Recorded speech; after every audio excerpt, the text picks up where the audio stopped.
শেখ হাসিনা সরকারের অধীনে যে ৩টি নির্বাচনে বিদেশি পর্যবেক্ষকরা নির্বাচনকে বৈধ বলে সার্টিফিকেট দিয়েছে তাদেরকে আগামী নির্বাচনে পর্যবেক্ষণের সুযোগ দেওয়া হবে না বলে জানিয়েছেন প্রধান নির্বাচন কমিশনার এএমএম নাসির উদ্দিন। সকালে রাজধানীর আগারগাঁও নির্বাচন কমিশন ভবনে প্রধান নির্বাচন কমিশনারের সাথে বৈঠক করেন ঢাকায় নিযুক্ত Canadian high commissioner Ajit Singh.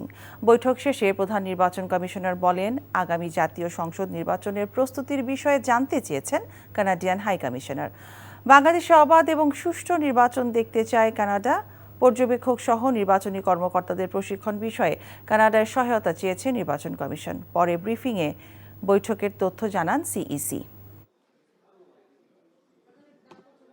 যে সমস্ত পর্যবেক্ষক গত 3টা নির্বাচনকে সার্টিফিকেট দিয়েছে যে খুব সুন্দর নির্বাচন হয়েছে, অ্যাকসেপ্টেবল ক্রেডিবল নির্বাচন হয়েছে, তো তাদেরকে কি আমাদের নেওয়া উচিত?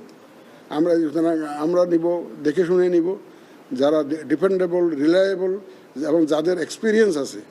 আমি ফরেন অবজার্ভের কথা বলছি, যাদের এক্সপিরিয়েন্স আছে, বিভিন্ন দেশে তারা হয়তো ইলেকশন অবজার্ভ করেছে, সুতরাং ওই ধরনেরই আমরা নিব, মাইনাস দোজ যারা আগের 3টা নির্বাচনকে যারা সার্টিফিকেট দিয়েছে, এদেরকে কোনো মতেই না। বান্ডেল থাকলে প্রতি সেনমানিতে টাকা বাঁচবে।